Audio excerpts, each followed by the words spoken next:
Colegas, buenas noches. Vamos a dar inicio a la primera sesión del día de hoy, lo referente a al cierre contable del tercer trimestre de los estados financieros y presupuestarios. Bueno, todas las presentaciones trimestrales en realidad siempre se amparan de esta directiva de cierre 005-2022, ¿no? Que también es aplicable para el presente ejercicio 2023. La metodología o las reglas de juego siempre son las mismas. Si ustedes comparan las directivas vigentes con las anteriores, el contenido literal básicamente siempre es el mismo, salvo pequeñas actualizaciones, pero engloba en realidad todo este proceso de elaborar un estado financiero, ¿no? Siempre se parte de preparar para finalizar con presentar los estados financieros. Es como si preparas un platillo, ¿no? Primero preparas el platillo, necesitas los ingredientes y después lo presentas y lo entregas al público interesado en este platillo. Igual pasa con los estados financieros. Ahora, como los estados financieros finalmente se construye sobre una materia contable, toda materia contable, o perdón, todo se podría decir toda profesión, ya sea contable, economía, administración, ingeniería, cualquier profesión en sí, tiene siempre principios, ¿no? Principios profesionales sobre la cual se construye todo su razonamiento profesional. Entonces, al momento de que ustedes elaboren los estados financieros, hay un proceder, ¿no? Hay principios, que en este caso son los principios de contabilidad generalmente aceptados, que se utilizan justamente para el constructo de la preparación y presentación de los estados financieros. Y el punto de partida siempre es el marco conceptual, ¿no? El marco conceptual nos indica los ingredientes que van a intervenir en esta preparación de los estados financieros para su final presentación. Los ingredientes básicos, ¿no? Que son activo, pasivo, patrimonio, ingresos y gastos. Pero hace especial énfasis en cuáles son los requisitos que cada uno de estos cinco elementos tienen que cumplir para que puedan ser reconocidos como tal dentro de los estados financieros. ¿Ya? Cuando hablamos de los cinco elementos, activos, pasivos, patrimonio, ingresos y gastos, mm, tratemos de ver más que todo su fondo o su esencia antes que la forma. Para hacer una buena contabilidad que contenga estos cinco ingredientes, necesariamente tienen que tener buenos controles internos, ¿no? Y para tener buenos controles internos, se tiene que tener buenas bases. Y cuando me refiero a bases, me refiero a principios de contabilidad generalmente aceptados, estudio del marco conceptual, estudio de las NICS SP y estudio de las normativas legales vigentes en materia contable o de otro tipo de materias que también se relacionen justamente o que tengan impacto en nuestra contabilidad, ya sea de manera económica o financieramente, ¿no? Financieramente cuando hablo de activos, pasivos y patrimonios, y económicamente cuando hablo de ingresos y de gastos específicamente. Cada unidad ejecutora tiene un giro de negocio totalmente distinto, tal vez con algunas peculiaridades en común, pero su giro de negocio apunta a determinado objetivo institucional. Entonces, el tratamiento contable que se le da a los hechos económicos que producen sus unidades ejecutoras es totalmente distinto. Por lo tanto, ustedes tienen que crear sus reglas de juego en un papel denominado políticas contables. Esas políticas contables justamente son su principal escudo o control interno para que ustedes comiencen a preparar y presentar estados financieros. Entonces, dentro de este contenido literal, 005 ya nos habla justamente de tres temas en específico. ¿Ah? El objeto, bueno, el objeto está claro, ¿no? Preparar y presentar estados financieros, ¿sí?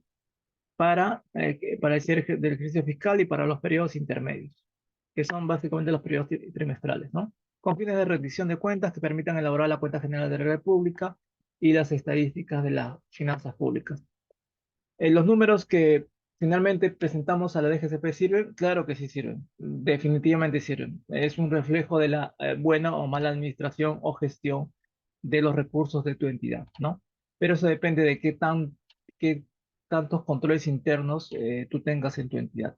Si no tienes, mm, no sé, se me ocurre arqueos de caja, si no tienes conciliaciones bancarias, si no tienes inventarios, si no tienes conciliación con proveedores, con clientes, si no tienes cruce de información con tus áreas de ejecución continua, presupuesto, recursos humanos, almacén, etcétera, etcétera, Pues lo que te salga en los estados financieros básicamente van a ser números totalizados que no van a tener ningún tipo de sentido, ¿ya? Y así tal cual van a viajar a los estados financieros de esta cuenta general de la República. En realidad, este tema del sinceramiento contable, ustedes saben que nace de la falta de controles internos que hay en las distintas unidades ejecutoras, ¿no? Si bien es cierto, estamos en un proceso de culminación del sinceramiento contable, incluso creo que hace poco ya salió este aplicativo del sinceramiento contable, en donde tienes que poner todos los avances hechos de acuerdo a ese cronograma de presentación.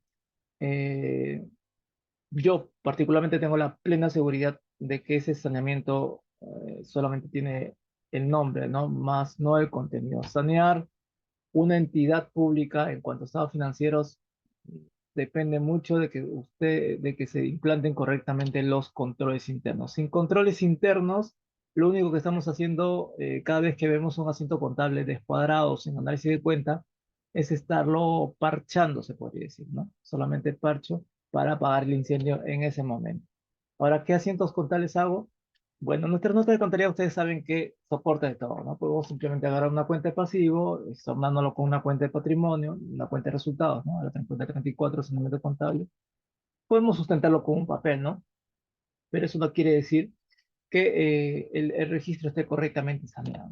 Si ustedes me dijeran, he saneado el control interno respectivo a ese hecho económico que genera tal cuenta contable, probablemente me daría mayor seguridad de, o mayor tranquilidad de saber que el asiento contable de corrección que están haciendo es el correcto.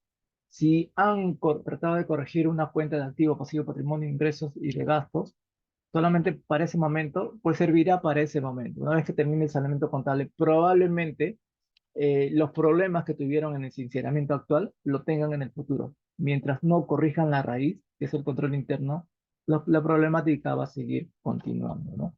Y mucho de esto habla justamente en el primer punto que vamos a hablar, que está acá dentro del contenido de la directiva de cierre, o la directiva de periodos intermedios, que habla acá, punto número 5, acciones preliminares para la preparación de la información. ¿Ya? Si ustedes ven acá, dice que las entidades, a través de las oficinas de administración, contabilidad, tesorería, patrimonio, logística, recursos humanos, presupuesto, y todas, ¿no? Todas las que participen justamente en las unidades ejecutoras, dice, son responsables del cumplimiento de la normatividad aplicable. Se refiere a esta normatividad que ven en pantalla. ¿Y qué más? Y de las actividades de control interno, de las actividades de control interno. Tal vez es una pequeña frase, pero esa pequeña frase, perdón, es justamente los cimientos de cómo se debe construir una contabilidad. ¿Ya? ¿Ven?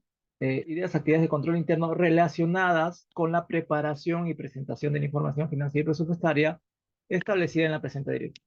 Si no tienen controles internos, ¿no? Que lo van a hacer a través de justamente esas acciones preliminares, pues la preparación de esta información probablemente no sea del agrado, ¿no? De quien analice esa información. O sea, si el auditor, por ejemplo, cuando te comienza a revisar tu información, ve cómo lo has preparado y cómo lo has presentado. Principalmente lo ve cómo lo has presentado, porque si ve fallas en su presentación de tu estado financiero, te va a hacer un dictamen con abstención, un dictamen con salvedad o un dictamen en limpio, ¿no? Qué sé yo.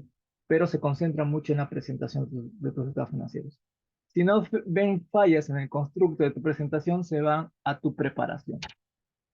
Pero antes de todo eso, lo primero que atacan es tus controles internos. Por eso te piden normativas, ¿no? Ya sea de directivas de caja chica, directivas de viáticos, directivas de inventarios, de almacén, de patrimonio, directivas de proyectos de inversión, directivas de organigramas de tu entidad, directivas de organigramas de tu propia unidad orgánica, que es la unidad de administración financiera, que normalmente controla lo que es tesorería y contabilidad, ¿ya? Directiva de cómo giras los comprobantes de pago, directivas de cartas fianzas, directivas de todo tipo de actividades que finalmente intervienen en la administración de recursos. Si estamos hablando de activos, pasivos, patrimonio, ingresos y gastos, eso claramente es un reflejo de recursos que están siendo administrados por tu unidad ejecutora. Si en la visita preliminar el auditor durante las primeras 2 semanas te pide todas esas directivas y tú le dices, no tengo, ¿Tienes directiva de cierre contable? Sí, tengo esta directiva de la 005. Sí, pero esta es una directiva de la FCP. ¿Y tienes una propia directiva interna? No, no tengo. Genial. ¿Tienes una directiva de giros de comprante de pago? No, tengo la directiva de ley de tesorería. Perfecto. ¿Tienes directiva de caja chica? Sí. Perfecto, ya. Ahí está bien. ¿Haces arqueos mensuales? No, no hago. De caja chica, no. Entonces, conforme te va pidiendo documentos normativos de control interno, conforme tú no le vayas dando, a ciegas, o sea, tapándose los ojos, el auditor tranquilamente va a saber que tu contabilidad es todo menos contabilidad. ¿Sí? Solamente son números cuadrados contabilizados en azulitos que van viajando a valores de comprobación y finalmente se convierte en un estado financiero.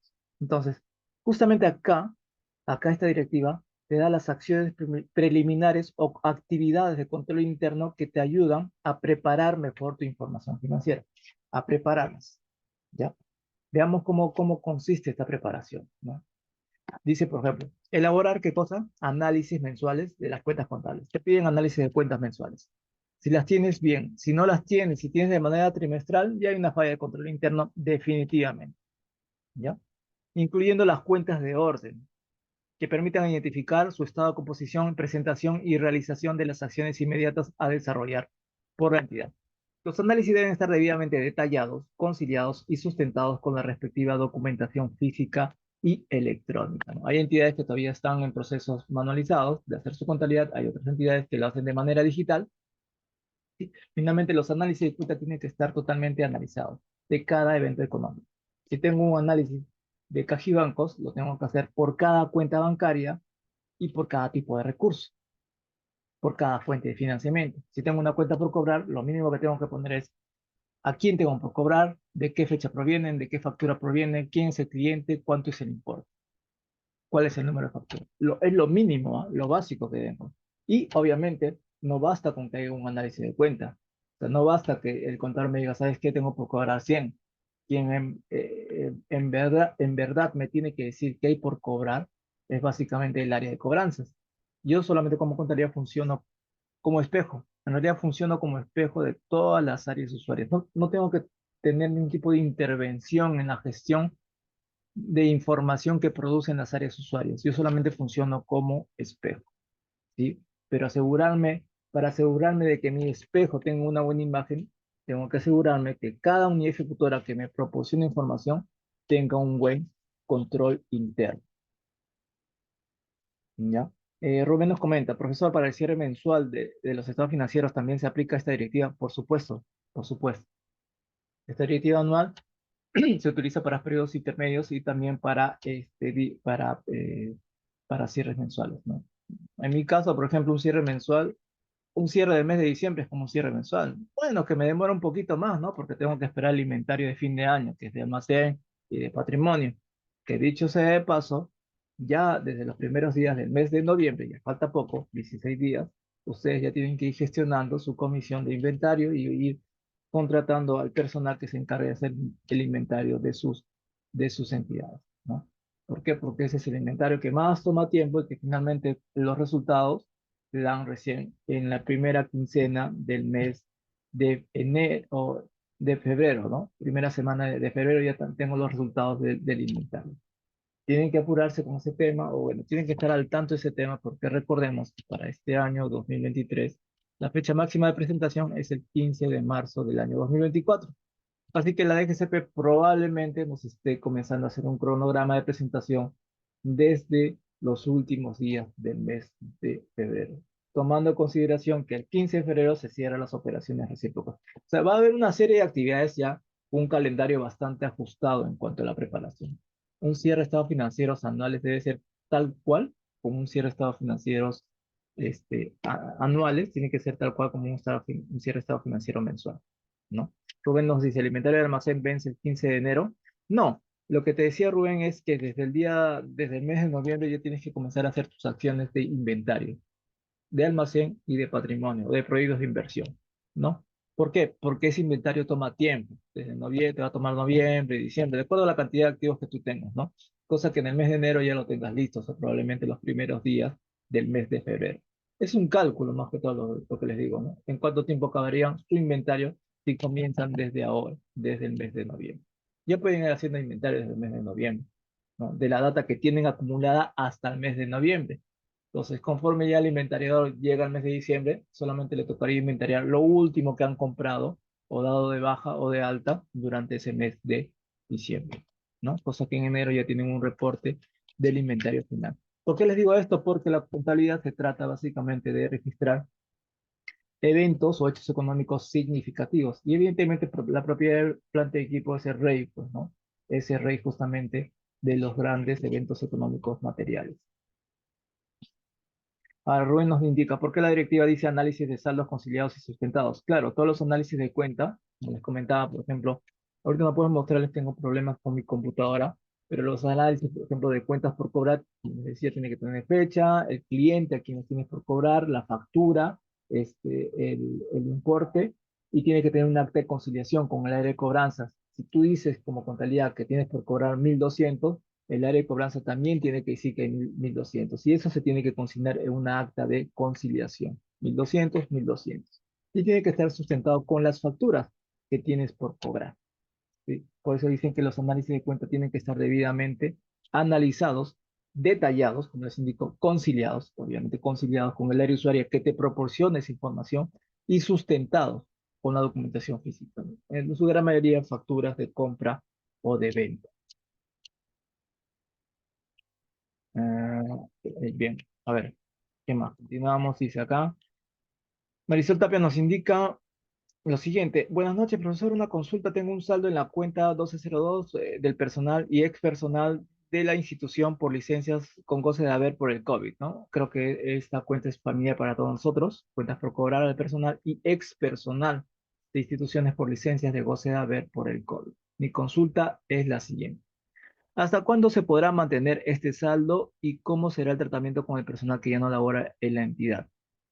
Bueno, si tú todavía tienes cuentas por cobrar al personal activo, hay dos grupos, bueno, acá hay dos consultas, ¿no? ¿Qué hago con esas cuentas por cobrar que tengo al personal activo y qué hago con esas cuentas por cobrar de ese personal que me sacó la vuelta, ¿no? Y que renunció y nunca compensó sus horas pendientes? En el caso del primer grupo, los auditores no tanto se concentran en el saldo que tú tienes por cobrarles a esos trabajadores activos. Se concentra más que todo en qué acciones, y nuevamente vamos al tema de acciones, de control interno, has hecho para recuperar esas horas por compensar. Que evidentemente cuando digo qué has hecho, no me refiero a ti como contador, sino al área de recursos humanos. Previas alertas, obviamente, previas alertas del área de contabilidad o de recursos humanos, que has hecho con respecto a este personal que se está cobrando. Se puede compensar, recordemos, con capacitaciones o con vacaciones, con horas extras, ¿no? Con horas extraordinarias y con cualquier tipo de evento que pueda hacer, que pueda ayudar a que el trabajador devuelva esas horas que en su momento se le dieron de manera gratuita a través de una subvención, ¿no? Durante la pandemia del COVID. Ese es con respecto al personal al personal activo. Recordemos que esto no se trata de contabilizar propiamente dicho, sino de administrar los recursos. La contabilidad solamente sirve como un chisme, o sea, como decir, oye, auditor, mira, por si acaso tengo cuentas por cobrar, y mira, recursos no han hecho nada. Nada ha hecho.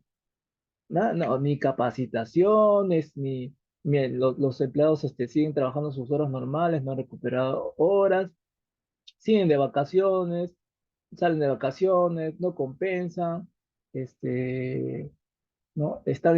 Supuestamente son personas de, qué sé yo, ¿cómo le dicen a estas personas que están, eh, ya se me fue la terminología, pero que son personas que no son inmunes, pues, ¿no? Al COVID y que están de permiso médico y siguen acumulando más cuentas por cobrar. Entonces, la OSI o las SOAS, se van a concentrar más que todo en qué has hecho para recuperar esas cuentas por cobrar, ¿sí? Del personal activo. No tanto en no tanto se va a concentrar en el saldo que tú tienes, ¿no? En esas cuentas por cobrar. Ahora, esas cuentas por cobrar tienen que estar conciliadas mensualmente con el área de recursos humanos.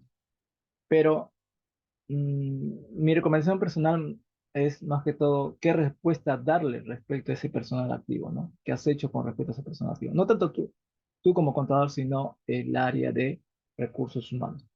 Ya, ahora con el personal cesante, igual, ¿no? En el caso del personal cesante es totalmente distinto, porque Servir indicó en su momento que si se van estas personas cesantes y tienen horas pendientes por compensar, pues no le hagas nada, déjales que se vayan, ya lo compensarán en otra entidad pública cuando se vayan a otra entidad pública, si se van.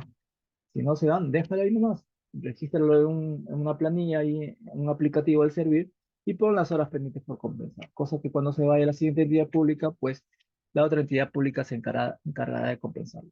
Actualmente la última ley vigente de servir es que me parece que hasta el 31 ya de diciembre de este año 2023 se culmina ese control de cuentas de compensación, ¿no? De cuentas por cobrar. Por lo pronto, y eso lo digo de manera personal, en cuentas por cobrar del personal activo, se tiene que ver la manera de lo posible de ir compensando esas horas, pero de manera obligatoria, ya sea a través de memos, de informes, o como hizo el Tesoro Público, ¿no? El Ministerio de Economía, perdón, implementó una directiva para que su personal compensara todas las horas. Cuando la auditoría fue allá, vieron su directiva, ya con eso se quedaron tranquilos. Porque es una directiva que obliga, ¿no? Hay un orden de compensación de esas horas. Acá nadie se escapa, ¿no? Otros fueron un poquito más suaves, ¿no? Mandaron memorando, recordando al personal, oye, por si acaso me debes 80 horas, no te olvides, ha de compensarme, ¿no? Y poco a poco iban a compensar. Otros no, se hacían los locos, o se escudaban, pues no se escudaban. Muchos están esperando que ya el Congreso dictamine una ley y deje sin efecto estas horas por compensar, ¿no? Y felices se contentos. Pero ahorita el marco normativo nos indica que tenemos que esperar hasta el 31 de diciembre y probablemente ya el 31 de diciembre esas cuentas por cobrar se manden al gasto definitivamente, porque ya no va a haber forma de recuperarlas. Me refiero al personal activo. Que el personal cesante ya desde antemano, desde que se va de tu entidad, ya no puedes recuperar esas horas por compensar, así que lo tienes que mandar a una cuenta por cobrar dudosa y después hacer tu estimación de cobranza dudosa, ¿no? Castigarla todavía no. Castigarla solamente lo vas a hacer cuando el Congreso o Servir se pronuncien respecto a cuál va a ser el destino final de esas horas por compensar, que supuestamente va a ser el 31 de diciembre de este año 2023. Hasta acá no les hablo nada de contabilidad, es un tema político más que todo y es un tema de control interno por parte de las entidades. Alberto Pañanera nos pregunta, ¿para toma de inventarios se nombra un comité de inventarios según Directiva 006? Sí, sí, Alberto, la idea es que se forme un comité de inventarios para este tipo de procedimientos. Rubén nos dice, profesor, si somos informantes de auditoría, entonces, ¿por qué sancionar a los responsables de contabilidad?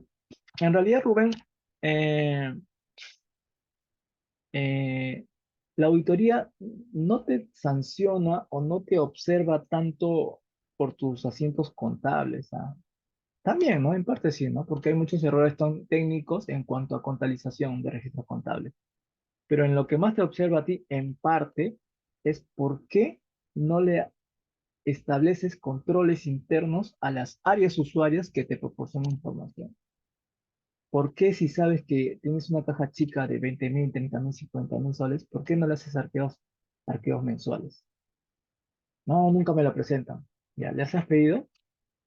¿Les has obligado? ¿Le has pedido que implementen una directiva en donde sí o sí les obligan a hacer arqueos de caja chica? Los de tesorería, ¿te mandan conciliaciones bancarias? No, no me mandan. Hace años que no me mandan. Y las has comunicado ese tema. Sí, sí les he dicho. No se trata de decirles, ¿no? Sino de establecerlos a través de una directiva interna. ¿Por qué por una directiva interna? Y esto lo digo nuevamente como una experiencia personal. En mis experiencias como interna, ahora a nivel de pliego, he estado por varias entidades públicas. Y en muchas de ellas he corregido sus controles internos. ¿Sí? Y he tenido una metodología de trabajo. Y evidentemente en un momento dado me he retirado de esas entidades públicas y me he ido a otras. Si regresara nuevamente a esas entidades públicas, probablemente ya no estén realizando los controles internos que yo inicialmente trabajaba con ellos. Probablemente. Muchos de mis formatos seguramente lo están trabajando, muchos de ellos no. ¿No? Porque cuanto menores controles internos haya, pues el personal está más tranquilo. La única forma de que tus controles internos prevalezcan a través del tiempo, así el desgraciado del contador se vaya y ya no dé tanto trabajo, es normalmente a través del establecimiento de una directiva interna o un instructivo interno. Ustedes le dejan esa directiva interna con las políticas contables o las reglas de juego y de ahí nadie se salva y el orden se continúa a través del tiempo. Así tú te vayas de esa entidad. ¿Ya? Eso es lo que te cuestiona auditoría, que justamente no establezcas esos controles internos para que la información fluya de manera limpia a tu contabilidad y lo presentes en tus estados financieros. Y evidentemente la mayor observación no va tanto a ti, sino al área usuaria que produjo esa información y comienza a atacar los controles internos de esa área usuaria que te proporciona información. Cuando la auditoría va a revisar una unidad ejecutora, ya de antemano sabe, y no es que esté tampoco evidente para ese tema, de antemano sabe que sus controles internos son un desastre, ¿no? Es como que si, no sé, pues, es como si yo me fuera, se me ocurre, ¿no? Ir a una zona movida del Callao, ¿no? A ver si de repente por ahí hay seguridad ciudadana, a una zona movida. Es obvio que no lo voy a encontrar, ¿no? No, no, yo no sabía que acá esta zona era movida, ¿no? Hasta que acá robaban mucho, ¿no? Es igual, en el tema de los controles internos, no hay que ser vidente para saber que prácticamente casi todas las unidades ejecutoras no tienen controles internos que haga que fluya la información. Entonces, como que de alguna manera el trabajo ya está predeterminado, ¿no? Cuando hace una auditoría, ya sé dónde atacar, porque no tienes controles internos. Yo sé en qué ya está, en qué estás fallando ya. Entonces, básicamente te emiten un informe con abstención, pero también te ponen una carta de control interno, ¿no? Con la finalidad de que no tanto se corrige el contador, sino las áreas usuarias que proporcionan información al contador. Bien, Jorge nos comenta lo siguiente. Tauro, sobre cuentas por cobrar por COVID, hay una ley 31632, las cuales no recuperadas a diciembre quedan absueltas. ¿Cómo será? Sí, Jorge, eso es lo que indica esta ley que comentas, la 31632, referente a dejarla sin efecto, ¿no? De manera definitiva. Seguramente va a haber un documento complementario de servir indicando que ya deje sin efecto la acción de cobro, ¿no? A este personal. Y con ello, esas cuentas por cobrar tienes que mandarlo al gasto, ¿no? A un gasto definitivo. Ya no es cuenta por cobrar, ya no es activo para ti, pues, ¿no? Representa una pérdida. Perdiste, pues, le diste plata a alguien y a cambio ese alguien no te dio nada. Gasto definitivo, ¿ya? Entonces, ese es para el personal activo, ¿ah? En el caso del personal cesante, ya se supone que a la fecha debes haber hecho su estimación de cobranza dudosa y su deterioro por cuentas por cobrar. Lo único que estaría pendiente sería el castigo de esas cuentas por cobrar, que le harías con el pronunciamiento que de servir para fin de año. En cuanto, por si acaso, a dar de baja o a mandar al gasto esas cuentas por cobrar, no lo vayan a hacer por propia iniciativa, ¿ah? Por más que el hecho económico les diga a gritos, oye, mándame al gasto porque ya perdiste, ya no puedes cobrarle al trabajador. No vayan a hacer el asiento por su propia voluntad, ¿ya? No, no se conviertan en juez y parte. Obliguen que a recursos humanos le digan, ¿saben qué? Vamos a detener todo tipo de acción de cobro por tales y tales marcos legales. O a menos que la DGCP también se pronuncie en otra directiva de cierre de este año y diga, ¿sabe qué? Todas esas cuentas por cobrar lo registras a una cuenta de gasto porque ya nadie nos va a pagar. ¿Ya? Bien. Jorge Gutiérrez, me parece que hay rayones en mi pantalla. Ya, vamos a abrir nuevamente la directiva porque está un poco rayita. No, no, ya quedó las rayas, ¿no? A ver, voy a dejar de compartir la pantalla un momento y voy a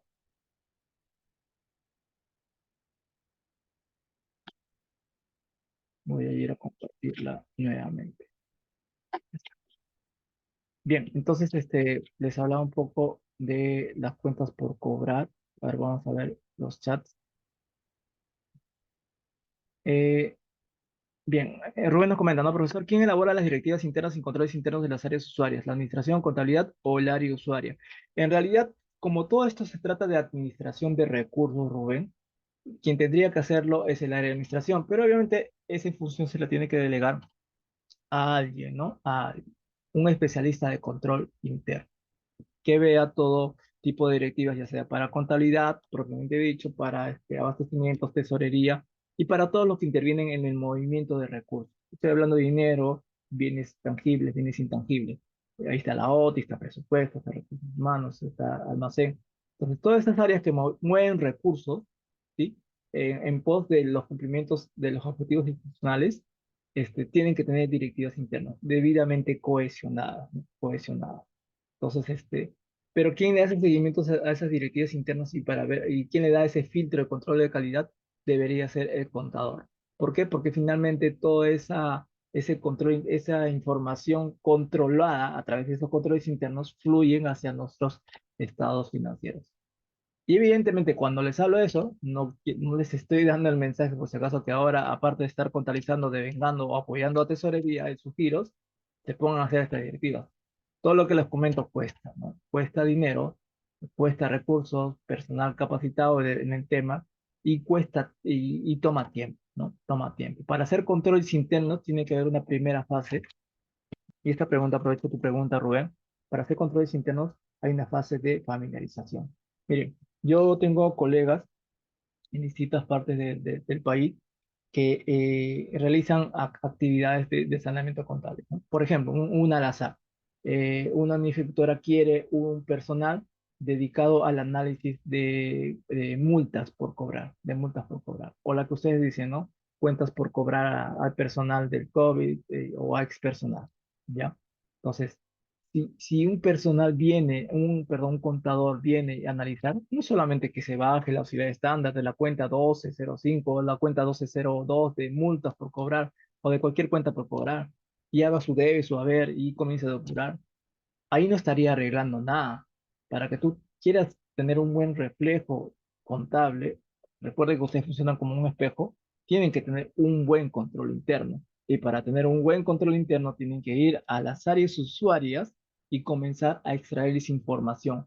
¿Cómo haces tus procesos? Esos procesos los tienes que ordenar en una directiva para que lo hagan de manera más ordenada y finalmente presenten la información que corresponde a contabilidad. Y contabilidad lo refleje en los estados financieros. Entonces, ese analista, como primera labor, tiene que corregir los controles internos, porque si le llaman para hacer un análisis de multas por cobrar o de cuentas por cobrar a ex trabajadores o trabajadores que deben horas por compensar, ese es un fiel reflejo de que los controles internos de recursos humanos o del área coactiva o quien fuera quien haya intervenido, tiene un mal control interno. Ese es un claro reflejo, ¿no? Alguien de recursos humanos no está haciendo su trabajo, alguien que ve multas no está cobrando como debe ser. Hay una serie de eficiencias en el control interno y sobre todo para aquel personal que ocupa esa posición, ¿ya? Y que está años tras años y que conoce su negocio, básicamente, pero que a pesar de ello no cambia los controles internos. Entonces, la primera etapa, yo creo, de manera particular, la etapa más difícil incluso, es justamente la etapa en la cual el contador va y tiene que familiarizarse con los procesos de control interno del área usuaria que le presente esa información, ¿no? El área usuaria, por ejemplo, ¿no? Se me ocurre, voy a ver el tema de multas por cobrar. Veo que mi análisis de cuenta no cuadra, le falta más información. Me voy al área de multas. ¿Ustedes creen que el área de multas me va a recibir con los brazos abiertos? Bienvenido, te estaba esperando, contador. Dime qué te necesitas, qué te puedo servir. Eso no va a pasar. Eso no va a pasar. Entonces, vas a tener que hacerle un cuestionario, preguntas, te vas a dar cuenta de desfases en su procedimiento que inicialmente no te lo va a contar y que después te vas a dar cuenta y tú mismo vas a confrontarlo y él te va a volver a confrontar, te va a negar ese procedimiento incluso, ¿no? Entonces, ese proceso de familiarización de un tema de cuentas por cobrar te va a tomar, perdón, un mes, dos, tres, cuatro, cinco, hasta enterarte cómo es el procedimiento correcto, instaurarlo a través de una directiva y que a través de esa directiva se controle mejor la información y fluya de manera limpia hacia tu oficina. Igualmente pasa, perdón, con las horas por compensar. Si tienes horas por compensar, nuestra colega decía, ¿y qué hacemos con esas horas por compensar, no? No es tanto qué hacemos nosotros, sino qué haría recursos humanos con esas horas por compensar.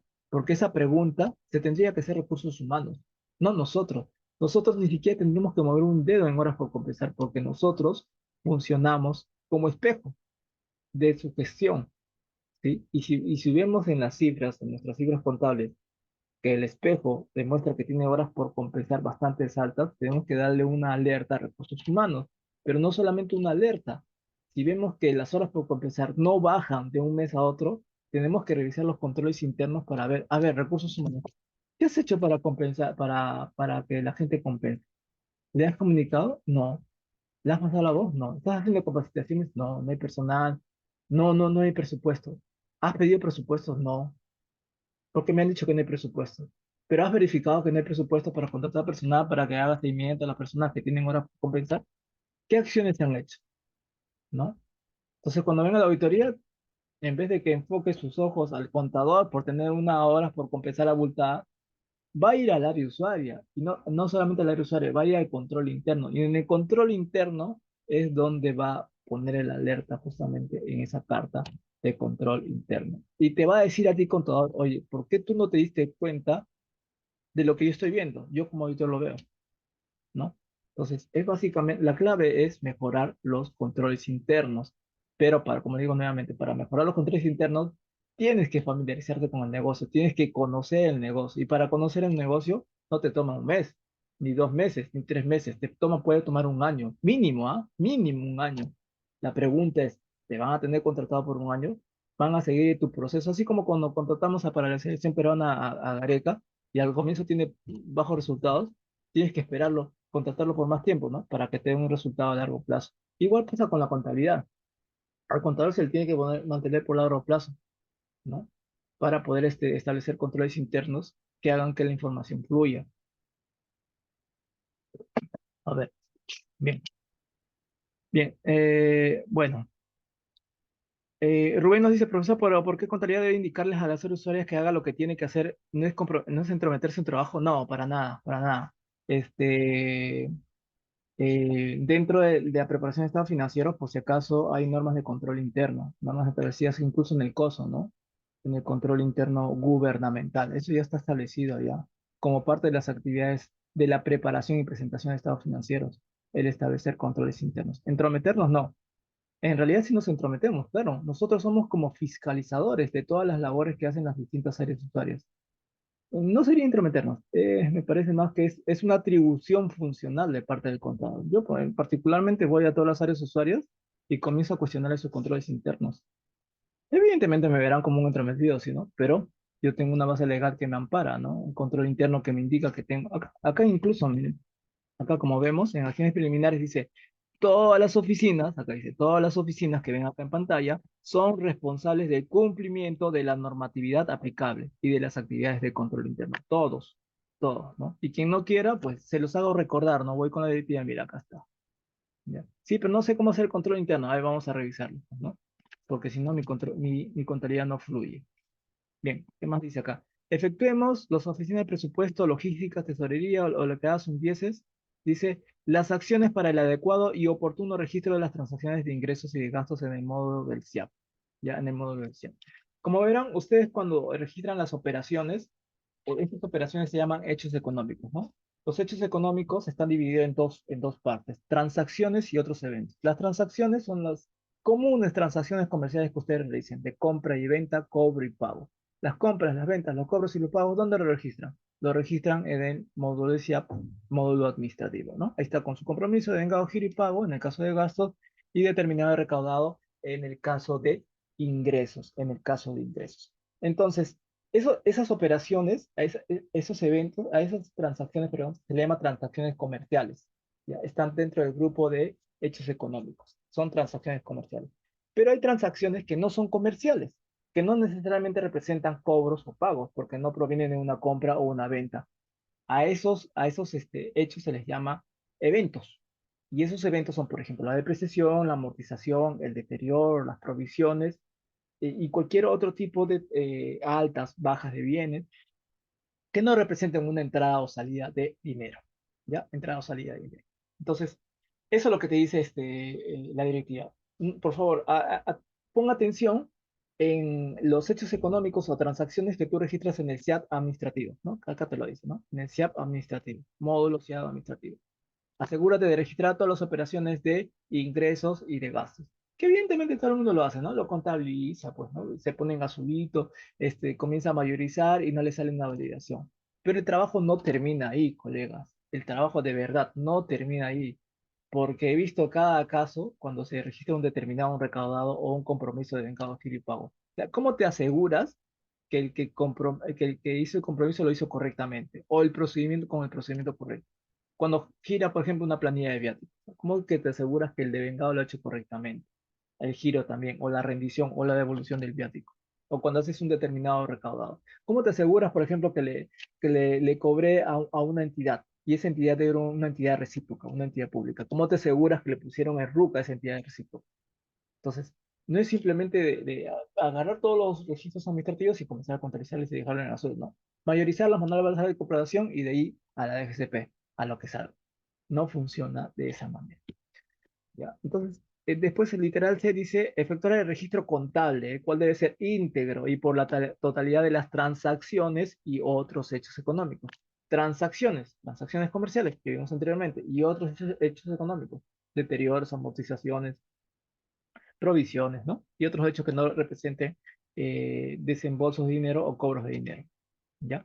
Incluyendo la de sus organismos y dependencias adscritas, ¿no? Tales como los centros de producción de bienes y servicios constituidos por universidades, entre otros, ¿sí? Y acá vienen justamente los otros eventos que acá les hablaba, ¿no? Nos habla de transacciones y otros hechos económicos, otros eventos. ¿Cuáles son esos otros eventos? Acá lo están.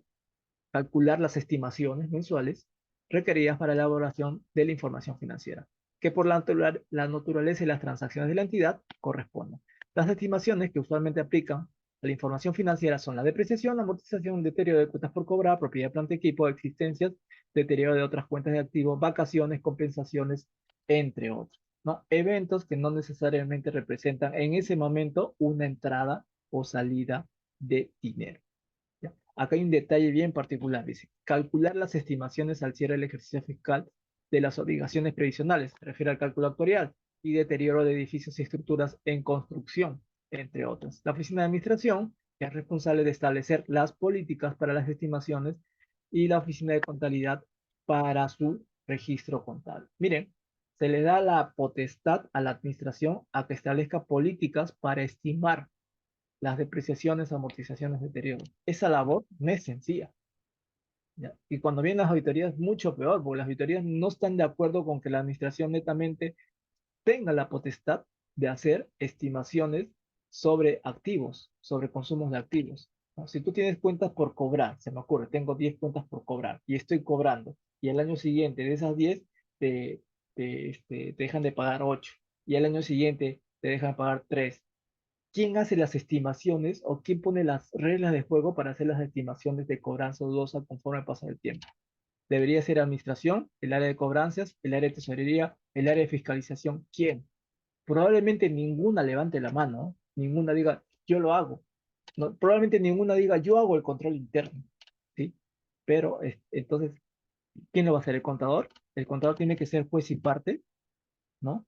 ¿Quién tiene que hacer esa tarea? Normalmente debería ser el área usuaria que produce dicha información, pero que hay un filtro de control de calidad por parte del contador. ¿Ya? Eh, Jorge Gutiérrez nos dice, profesor, ¿hay nuevas excepciones al decreto supremo 043? No que yo sepa, solamente en DC 043 habla acerca de las recaudaciones, todas las recaudaciones que haces por la venta de bienes, servicios y otros derechos administrativos, así como las multas y sanciones, lo recaudas y lo transfieres al Tesoro Público. Si de repente las has transferido de más, pues puedes solicitar una devolución y devolverlo a la persona que te depositó en exceso, ¿no? Normalmente el procedimiento es cobro el dinero, deposito al Tesoro Público y si hay devoluciones, pues le solicito para devolvérselo al administrado, ¿no? Es un proceso un poquito complejo, pero no ha habido cambios respecto a la operatividad, ¿no? Del Decreto Supremo 043. que dicho sea de paso solamente aplica a las entidades del gobierno nacional, de manera provisional, ¿ah? Porque después de esto nadie se va a escapar. Todo lo que recauden las entidades públicas del gobierno regional y local también van a tener que correr la misma suerte que del gobierno nacional, salvo que el contexto político de ese momento diga no, ¿no? Solamente los del gobierno nacional transfieren sus recursos al Tesoro Público. Los demás sigan trabajando como venían haciendo en cuanto a sus recaudaciones. Acá, construir estados financieros, colegas, de verdad, en lo último que se tienen que preocupar es en los asientos contables. Tienen que ver todo tipo de contextos normativos, jurídicos, la política de ese momento, la forma como el auditor quiere moldear el contexto que está visualizando, las debilidades de control interno. No se trata solamente de hacer asientos contables, ¿no? Sino de poner una base de defensa como contadores para cualquier tipo de cuestionamientos de tu trabajo. Recordemos que estamos haciendo contabilidad sobre un contexto donde no hay controles internos y los controles internos no se construyen de la noche a la mañana, ¿no? No se construyen de la noche a la mañana. Entonces, durante el proceso, ¿qué hacemos? Tenemos que saber la manera de cómo poner una base de defensa para poder contrarrestar todo tipo de opiniones o críticas que nos den los entes rectores que normalmente nos fiscalizan, ¿no? Los entes rectores me dicen, tienes falla de control interno, sanea, ¿no? Pues no. Acá tienes acá tienes el procedimiento, tienes tu instructivo de 12 hojas, tienes hasta un año para sanearlo, porque después tenemos que adoptar el GSP, ¿no? Y ya se acaba el tiempo, ¿no? Viene la auditoría, oye, te falta hacer inventario de tal, cual cosa. Sí, pues, pero me falta personal, no, me falta presupuesto, me falta un montón de cosas.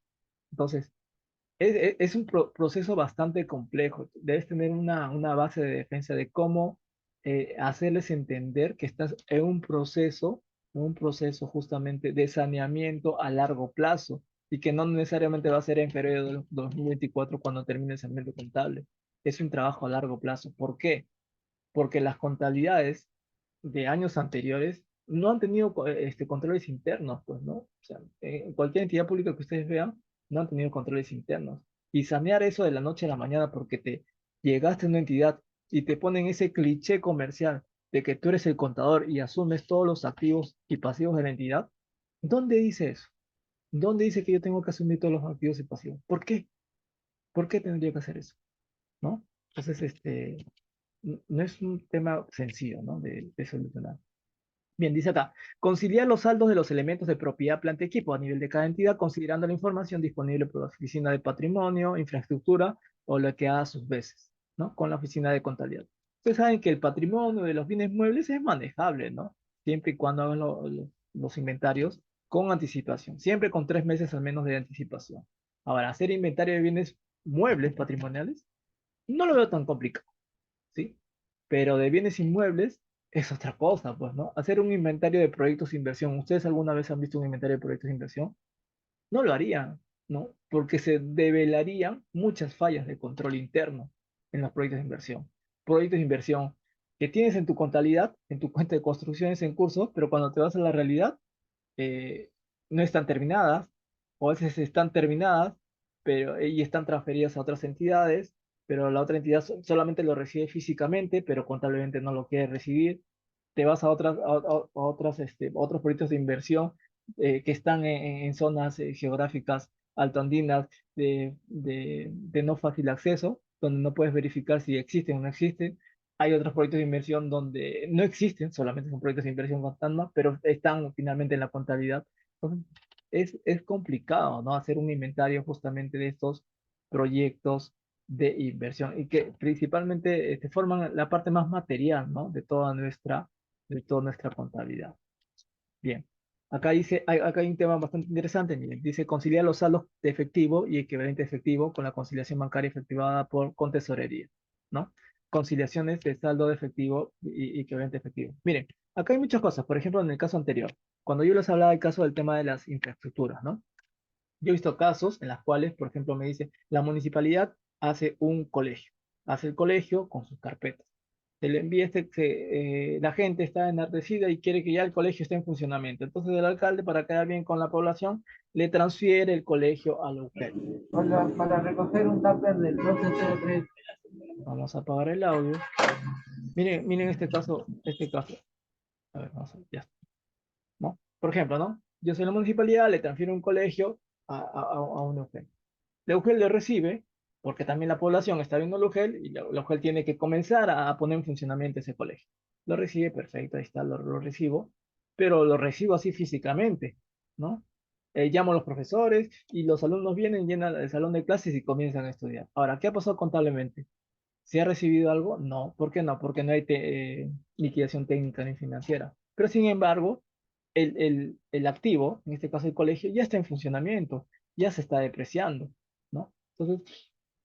Entonces lo curioso es que cuando el AUGEL haga un inventario de todos sus bienes inmuebles, va a tener un tremendo colegio, pero en su balance no va a aparecer ese colegio como una cuenta 15, como una cuenta 15, ¿ya?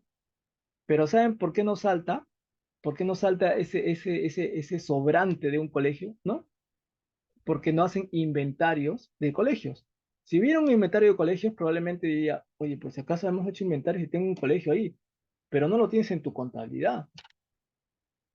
¿Cómo se explica un sobrante de un colegio? Yo te puedo creer que no, pues hay un sobrante de una computadora por ahí, pues, ¿no? Una silla por ahí como sobrante, pero un colegio, ¿cómo lo podrías explicar como sobrante?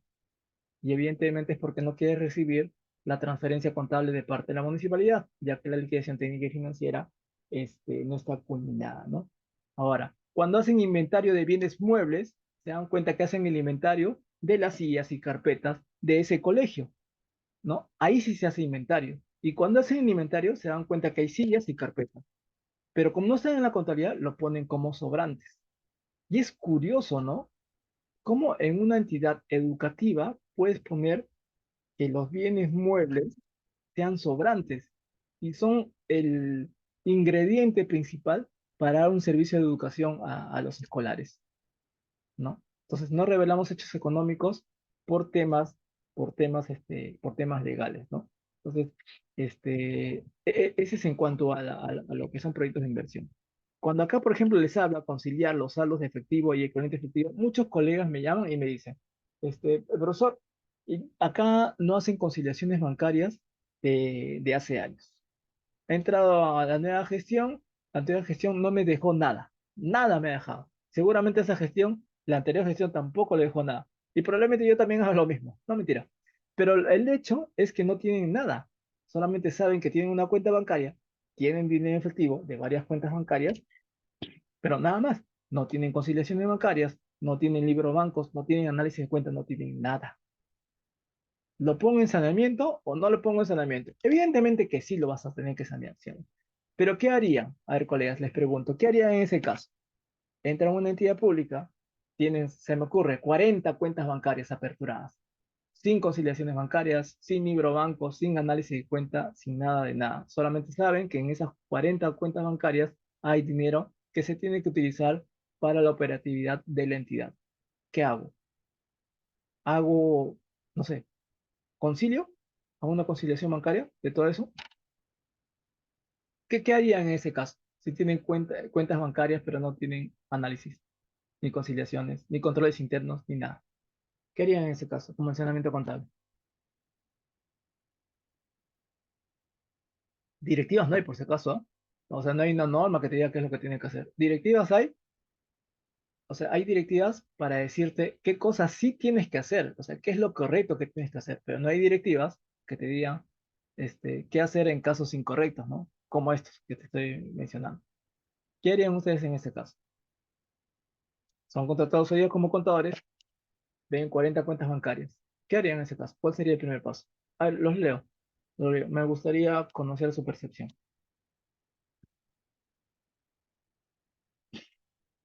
A ver, los leo, colegas. Oscar nos dice comenzar a conciliar. ¿Ya? Comenzar a conciliar. ¿Y por cuánto tiempo? Ya supongamos que hoy día me contratan, hoy día, 14 de octubre me contratan, ya. Y tengo que presentar los estados financieros al mes de septiembre. Ya, comienzo a conciliar. ¿Y ya qué meses concilio? A ver, colegas. Si comenzamos a conciliar. ¿Qué meses concilio? ¿Septiembre? ¿Agosto? ¿Julio? ¿Junio? ¿Abril? Marzo, febrero, enero. ¿O concilio hasta el año pasado? ¿O lo concilio hasta la anterior gestión? ¿O lo concilio 10 años atrás? ¿O 20 años atrás? ¿Qué hago, colegas? A ver, ya. Conciliar está claro que hay que conciliar. Ya. Marisol dice, desde la última conciliación en adelante. Ya, pero el punto es que no ha habido conciliación. No hay conciliación, no tenemos data de conciliación de atrás. Nada, no hay nada. Como es lo que normalmente pasa, ¿no? En gran parte de las unidades ejecutoras a nivel local, sobre todo, ¿no? Local, provincial o regional, ¿no? Y son materias de saneamiento contable. ¿Qué harían en ese caso? ¿Conciliar? Miren, y voy más a fondo. ¿Por qué conciliarían? ¿Cuál es el objetivo de la conciliación? Ya ni les pregunto por cuánto tiempo conciliarían. Si quieren conciliar un año, dos, 5 años, 10 años. ¿Sabe Dios cuánto tiempo tomará esa labor, ¿no? De repente contratan a dos, tres analistas, y eso sí hay presupuesto. Pero mi pregunta es, ¿con qué finalidad ustedes conciliarían esas cuentas? ¿Para qué? ¿Por qué lo harían? Acá la norma te dice conciliar, ¿no? Conciliar los saldos del efectivo y equivalente efectivo con la conciliación bancaria, ¿no? Efectuada por tesorería o la que da sus veces. Sí, pero esto es en condiciones normales, pues, ¿no? Cuando todos los meses haces conciliaciones y tú solamente continúas con la conciliación. Pero a ver, directiva de cierre contable, dime qué hacer cuando no tengo nada, no tengo información de nada. ¿Qué hago en esos casos? Ya, Oscar me dice, ¿no? Para sincerar los saldos de tesorería y contabilidad. ¿Ya? A ver, vamos a ir. Me gustaría ver los comentarios de los demás participantes. ¿Qué haríamos en este caso, colegas? Jorge Antón nos dice, el objetivo es saber el saldo real de la cuenta. Ya, perfecto. Maricel nos dice, desde la última conciliación. Oscar nos dice, para sincerar los saldos de tesorería y contabilidad. ¿Sí? Creo que coincide con el comentario de Jorge Antón, ¿no? El objetivo es saber el saldo real de la cuenta. ¿Qué opinan los demás colegas? A ver, ¿qué harían? ¿Qué harían en este caso? ¿Qué harían en este caso? Ya, vamos a ver, ¿ya? Vamos a ver. Rubén dice para determinadas diferencias, ¿ya? Anthony nos dice desde la fecha, de la fecha para adelante. Materialidad. Ya, ya. Bien. Si ustedes me dicen que es para conciliar, para sincerar saldos, ¿no? Y para tener un punto de una conciliación entre tesorería y contabilidad, yo lo único que haría, y este es a título personal, colegas, no está amparado bajo ninguna normativa legal, pero hay un pequeño punto de partida, y justamente esto es de lo que los hablaba inicialmente, ¿no? De mis principios contables, sobre la cual se construye toda la información que yo estoy preparando, porque recuerden que estoy preparando y presentando información financiera. Yo preparo y presento.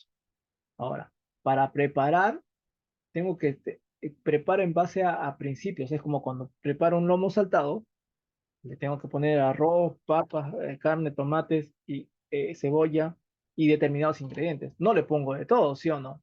¿Ya por qué? Porque tengo un recetario que me indica cuáles son los pasos a seguir, las cantidades a aplicar, ¿no? No le pongo de todo, ¿no? Hay medidas.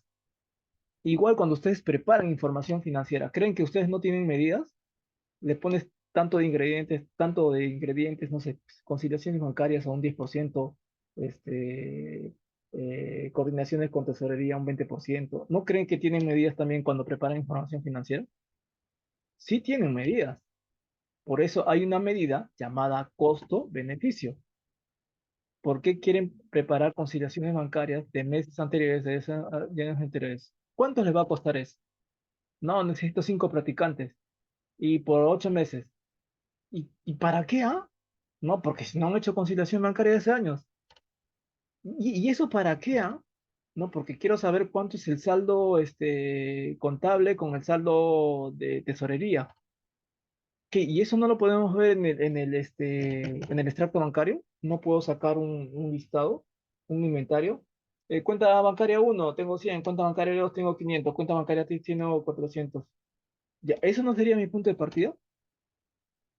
¿Un inventario? Les hago la siguiente pregunta. ¿Un inventario de cuentas corrientes no es un control interno? no busca los mismos objetivos que que una conciliación. Olvídense que sea conciliación de dinero en efectivo, como está acá. Piensen que es una conciliación de bienes de almacén, en donde concilian las entradas y salidas de bienes de almacén. En este caso, la conciliación bancaria es las entradas y salidas, pero de dinero en efectivo. ¿Pero para qué lo hacen? ¿No es para finalmente saber cuánto es el saldo final que tienen en almacén? ¿O el saldo final que tienen en caja y bancos? ¿Y eso no lo tienen en su extracto bancario? Ya lo tienen. No, pero queremos saber los movimientos que se hicieron en años anteriores. ¿Para qué? ¿Para qué? ¿Para qué? O sea, si la información tiene que ser lo más beneficiosa posible y lo menos costosa posible para la toma de decisiones. ¿Para qué voy a hacer un trabajo de años anteriores? ¿Me va a servir de algo para la toma de decisiones? Yo sé que hay sanciones administrativas por las personas que no te han dejado las conciliaciones de años anteriores, pero ese es otro ámbito de acción, ¿no? Penal, civil, lo que quieras, demandas de por medio, sanciones administrativas. Pero ahorita en este momento estoy hablando con el contador y el contador me tiene que proporcionar información útil para la toma de decisiones y no necesariamente tiene que ser a través de una conciliación bancaria.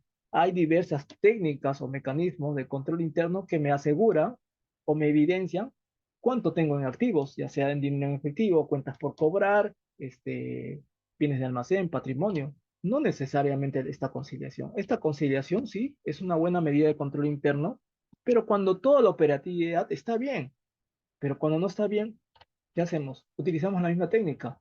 Obviamente no vamos a tener los mismos resultados, ¿ya? Por eso que acá abajo dice, llevar a cabo otras pruebas de comprobación de saldos de las cuentas que conforman los estados financieros. No lo digo yo, porque acá lo dice el directivo.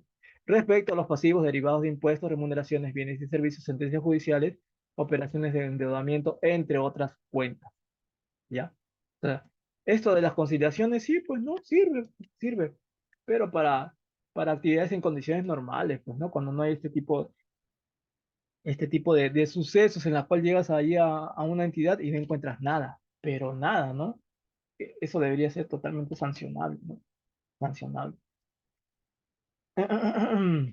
Y dice acá, implementar con debida diligencia las acciones respecto a las recomendaciones de deficiencias significativas expuestas en el dictamen de auditoría financiera. Ustedes saben que la auditoría cuando viene te envía dos tipos de reportes, ¿no? Un reporte primero hay un reporte de alerta temprana, en su visita preliminar hay un reporte de deficiencias significativas y hay una carta de control interno. Ustedes saben que los auditores revisan tu información en base a la materialidad. Ellos tienen un margen de error de tolerabilidad, o sea, son tolerables al error. No les gusta que el error sea muy material, muy presentable, de tal manera que afecte la toma de decisiones en base a los estados financieros que ustedes le están presentando. Cuando un auditor viene, lo que hace básicamente es decir si confía o no confía en la información que le estás presentando. Yo les hago esta pregunta. Si ustedes en este momento me presentan esta información, ¿de qué manera mm, ustedes me confirman que lo que me están dando en este momento, el F1, F2, F3, F4, es confiable? ¿En base a qué? O sea, ¿cómo puedo saber, cómo puedo asegurarme que lo que ustedes me están dando no es falso? O me han puesto 200 cifras solamente por cuadrar. ¿Cómo me transmitirían confianza respecto al contenido de la información que ustedes están presentándome en este momento? ¿Cómo confiar en su información, colegas? A ver, los leo, los leo. Ustedes en este momento me presentan estado financiero. Señor Lauro, acá está, estado financiero F1, F2, cuadrado. Ya, pero ¿y cómo yo me aseguro que lo que tú me estás presentando, no en resumen, no me estás estafando, pues, no me estás estafando con la información que me presentas? ¿Cómo? Dame una prueba de fidelidad, una prueba de confianza. ¿Cuál sería? ¿Cuál sería? Y los auditores siempre cuando vienen, ¿no? Y me preguntan, oye, ¿y este hecho? ¿Y por qué lo has hecho? Ah? O sea, a veces me preguntan como que si yo estuviera improvisando al momento de hacer mis estados financieros. ¿Cómo me aseguro? Ya, Marisol nos comenta, haciendo los cruces entre formatos. Sí, haciendo los cruces, pero sería una labor posterior, ¿no? pero algo que me identifique, no sé, algo así como se me ocurre ya, si estamos mes de diciembre y quiero comprar mi panetón, y no sé, pues me vaya a Caquetá, a un mercado informal, en esas personas que venden panetones en un triciclo, o me vaya a Metro. ¿Qué le diferencia a Metro o Plaza Vea, que vende panetones, a una persona que está caminando por la pista con su bicicleta vendiendo panetones al paso? ¿Qué es la diferencia entre los dos? Que me da mayor confianza en uno más que en otro. Las actas de conciliación, verificando, comparando.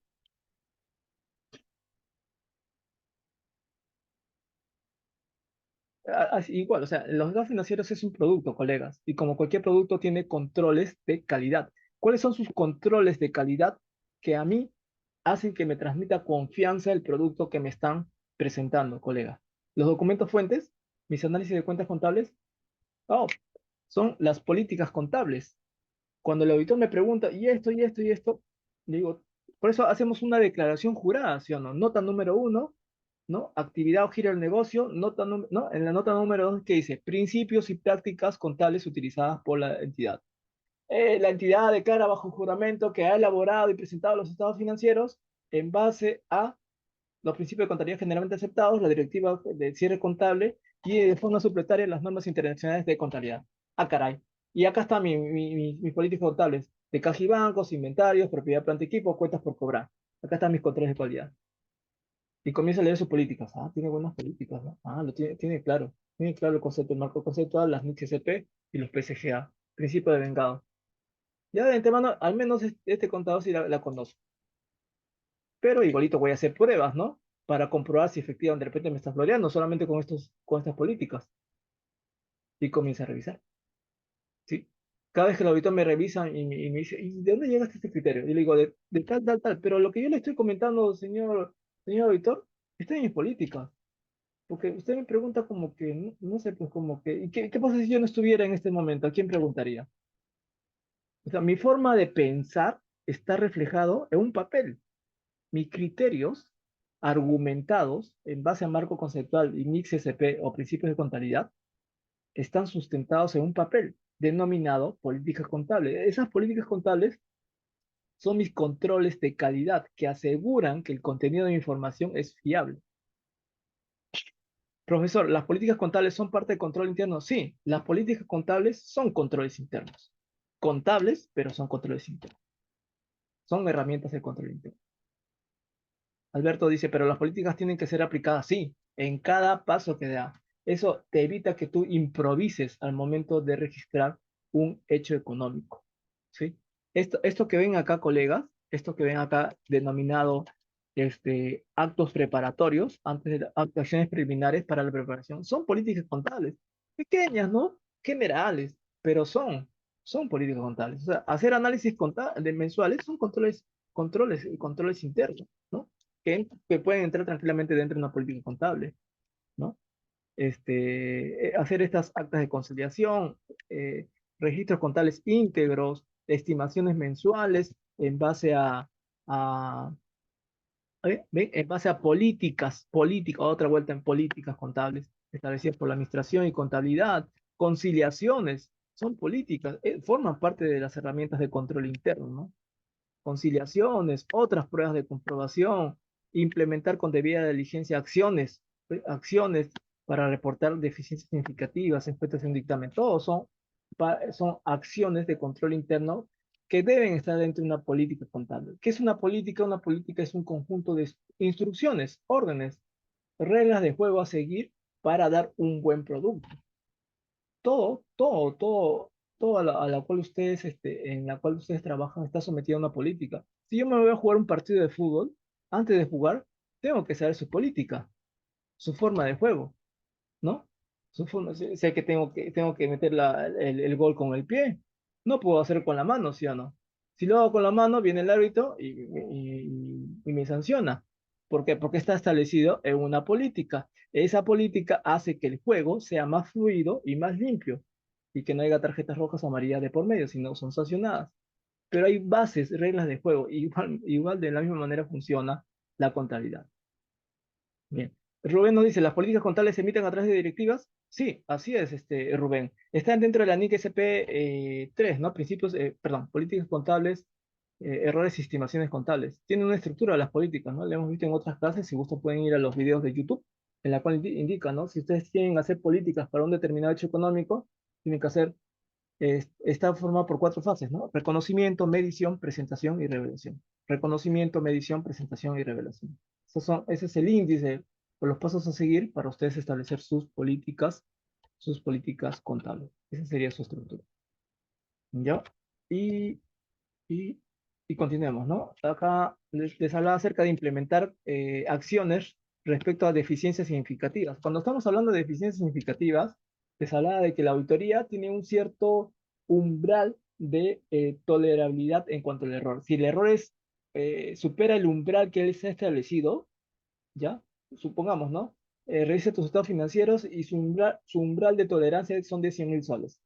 Si tu error fue por debajo de los 100.000 soles, ellos solamente te hacen un umbral de control interno o probablemente no te digan nada, ¿ya? Solamente te lo alerten de manera verbal. Pero si el error que te han encontrado supera los 100.000, son los 100.000 soles, que es solamente un umbral que ellos establecen en cada unidad ejecutora, pues sí es un error. Y ese error tiene que ser reportado en ese reporte de deficiencia significativa. Si es por debajo de ese margen de tolerabilidad, simplemente un memorando de, de control interno.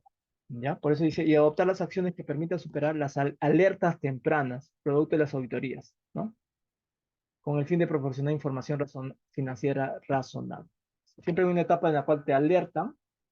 En primera fase llegan, hacen una visita preliminar y hacen un reporte de alerta temprana, que normalmente está en blanco, es para ver si hay algún tipo de fraude, de corrupción dentro de la entidad. Normalmente ese primer reporte está en blanco. Después terminan, hacen su trabajo de campo, emiten su informe de auditoría, y al hacer su informe de auditoría, emiten un dictamen. Pues, ¿no? Ese dictamen puede tener este reporte de deficiencias significativas y el memorando de control interno. Pero se enfocan siempre en tus controles internos. Pero ustedes no se lo tomen a pecho, ¿ah? Como contadores. O sea, cuando le llega un dictamen, no vayan a hacer agarrarlo y decir es por mi culpa, por mi culpa, por mi gran culpa.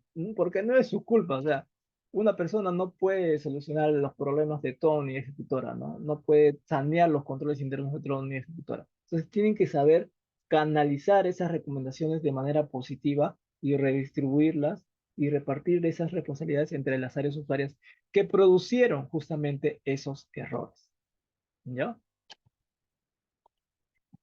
A ver, ¿qué más dice acá? Conciliar para la presentación de la información del cierre fiscal el saldo de balance.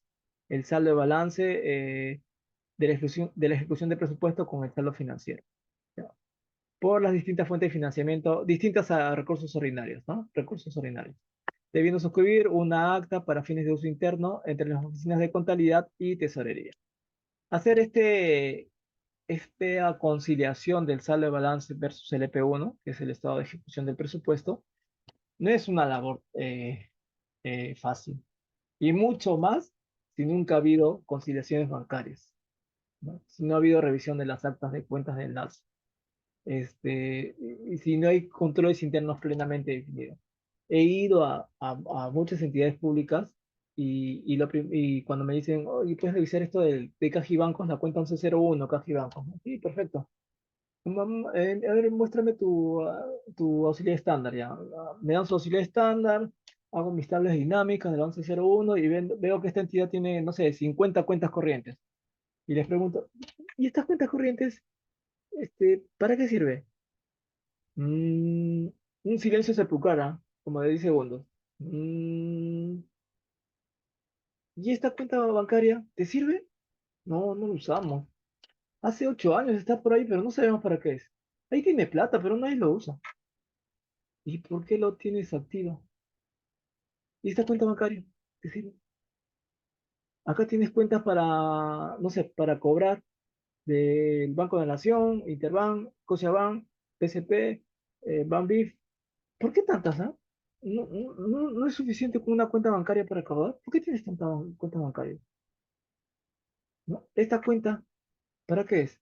Para pagos para cartas fianzas. Tengo, yo he visto incluso apertura de cuentas bancarias para la carta fianza del proveedor uno, cuenta bancaria número 2 para la carta fianza del proveedor 2.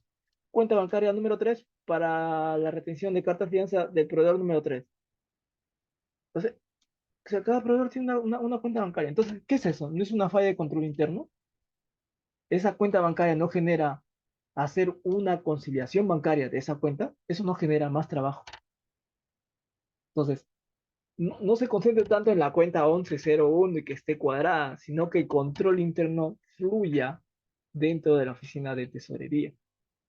Si eso no está debidamente claro, el control interno, probablemente el saldo de balance que obtenga sea bastante complicado de calcular. Muchos he visto muchos que agarran el EP1, ¿no? Ingresos menos gastos, ese saldo de balance. Y eso no es saldo de balance. Definitivamente no es saldo de balance. Porque el saldo de balance es el dinero que tú tienes para utilizarlo en gastos futuros. Tú en tu cuenta bancaria puedes tener 100. De esos 100, 20 se pueden utilizar para gastos que quedaron devengados, pendientes de giro del año anterior, y los 80 restantes sí para atender los gastos futuros. Pero ¿cómo hacer la diferenciación de que 20 no me lo toques porque son para atender deudas que quedaron devengadas al 31 de diciembre y los 80 son para atender deudas futuras? O de estos 80, 30 son fondos sujetos a restricción. Ni lo vayas a tocar porque son fondos sujetos a restricción. O sea, retenciones de carta fianza o retenciones de fiel cumplimiento, ¿no? Del 10% de fiel cumplimiento. No me lo vayas a tocar. ¿Qué hago si no tengo esa diferenciación? Me agarro toda la plata y comienzo a gastar como loco, sin saber que no debería tocarlo. O sea, esto no se trata solamente de estar conciliando, ¿no? De hacer tu libro banco o de ser tu asiento contable, sino de gestionar los recursos de una entidad. En este caso, de gestionar el dinero. Después dice acá, la entidad es responsable de identificar y corregir las diferencias resultantes, las cuales pueden surgir de garantías, lo que les mencionaba, ejecución de cartas fianzas, o qué casualidad, ejecución de cláusulas penales, ingresos de ejercicios anteriores, devoluciones de años anteriores, embargos ejecutados en contra de la entidad, depósitos judiciales, cargos por servicios bancarios, entre otros. ¿Ya? Yo de verdad he visto varios cálculos de saldo de balance y solamente he visto la diferencia del EP1, ingresos menos gastos, este es saldo de balance. No he visto que hayan puesto diferencias por garantías, cartas fianzas, cláusulas penales, ingresos, ejercicios anteriores y demás. ¿Ya? Hacer saldo de balance es toda una ciencia, no es solamente poner un párrafo acá y que te digan haga saldo de balance, ¿no? Es todo un detalle. Ahora, los saldos informados representan la declaración jurada de la entidad, declaración jurada de la entidad. Este es un tema un poco delicado, colegas. Cuando apareció este decreto supremo 043, dijeron, ¿saben qué? Calculen el saldo de balance al 31 de diciembre y después calculen al 31 de marzo de este año. Y calcúlenlo bien, porque esa plata, por si acaso, me lo voy a llevar en el mes de junio de este año. Así dijo el Tesoro Público. Calculen bien. Muchos han calculado y no saben si estará bien porque si han calculado mal, probablemente le entreguen más plata o menos plata de lo que deben al Tesoro Público. Miren, hay muchos casos en los cuales han calculado su saldo de balance y le salió, por ejemplo, 100.000 soles, ¿ya? 100.000 soles de saldo de balance por transferirle al Tesoro Público. Y cuando quieren transferir el Tesoro Público, van a sus cuentas bancarias y no tienen los 100.000 soles, tienen 20.000. ¿Y qué hago con los 80, los 80 restantes? El Tesoro Público le dices, pues si acaso esos 80 me sigues debiendo, ¿ah? De manera progresiva más vas a tener que pagar. Y Tesoro Público seguramente lo va a llamar como banco cuando alguien le tiene una deuda. Y va a decir, oye, ya, pues págame, págame. O sea, mucho cuidado con la cifra que, que se esté reportando como saldo de balance. A veces reportamos un dinero que no tenemos en cuenta bancaria. ¿Cómo salió ese saldo de balance? No sé. Yo resté el EP1, ¿no? Ingresos menos gastos, y ahí me salió. Entonces, no es solamente restar ese EP1. Bien, dice acá, como acciones preliminares, seguimos en acciones preliminares, dice identificar los procesos de controversias internacionales de inversión y en caso de aquellas entidades que tengan conocimiento de encontrarse explícitamente inmersas en dichos procesos. Bueno, estos son controversias internacionales, en realidad no he visto este contexto, no podría pronunciarme al respecto. ¿Ya? Bueno, y para finalizar, dice establecer políticas, para variar políticas para que los responsables de las oficinas de contabilidad y tesorería determinen, concilien y corrijan las diferencias del saldo financiero y el saldo contable de los activos y pasivos financieros que forman parte de la información que está contenida dentro del MIF, ya dentro del MIF. Ya, y nada, eso es todo con respecto acá a las acciones preliminares, que básicamente son acciones de control interno antes de que ustedes comiencen a preparar sus estados financieros. ¿Sí? Solamente son acciones de control interno. Acá les estoy hablando de más que todo de técnica, no de doctrina. Doctrina es este estudio del marco conceptual y las MIC SP, es otro universo de estudio. Este es solamente técnica. La doctrina te dice por qué haces lo que haces y la técnica te dice cómo hacerlo. Mayormente estamos concentrados en que nos digan cómo hacer las cosas. No me digas para qué sirvan, tú solamente dime cómo hacerlas y ya, ¿no? Y ahí justamente parte todas las fallas en la contabilidad, ¿no? A veces hacemos las cosas sin saber por qué hacemos lo que hacemos. Y justamente esa respuesta nos da la doctrina contable en los principios de contabilidad generalmente aceptados, en el marco conceptual y en las NICS SP. Ya, bien, colegas, hasta acá, si tuvieran alguna consulta respecto a los actos preparatorios o alguna consulta respecto a este cierre contable.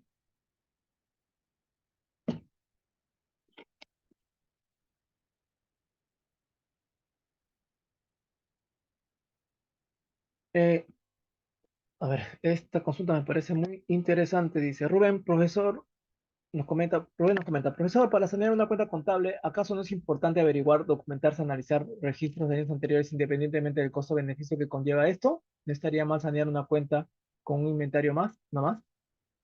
Ah, no, definitivamente no. Al menos particularmente no lo haría. Si esa información me sale costosa, ¿no? Y menos beneficiosa, no lo haría. Si vamos a la historia de la contabilidad, todos los constructos contables, los PCGA, el marco conceptual, se concentra en obtener esa información lo más barato posible y que me sea útil para la toma de decisiones. Eh, me, me puede ser útil invirtiendo más dinero, pero ese no es el objetivo al menos de la contabilidad, ¿no? De la contabilidad. Lo que queremos es información que sirva en el momento, no tanto, o sea, no quiero tener tanta información precisa, ¿no? Perfecta, y para eso retroceder años anteriores o documentadas, sino quiero información que me sirva de punto de partida para tomar decisiones. Con eso no estoy diciendo que ustedes apelen al camino fácil y se olviden de documentar y analizar años anteriores. También tienen que evidenciar por qué, los motivos por la cual no se documentaron.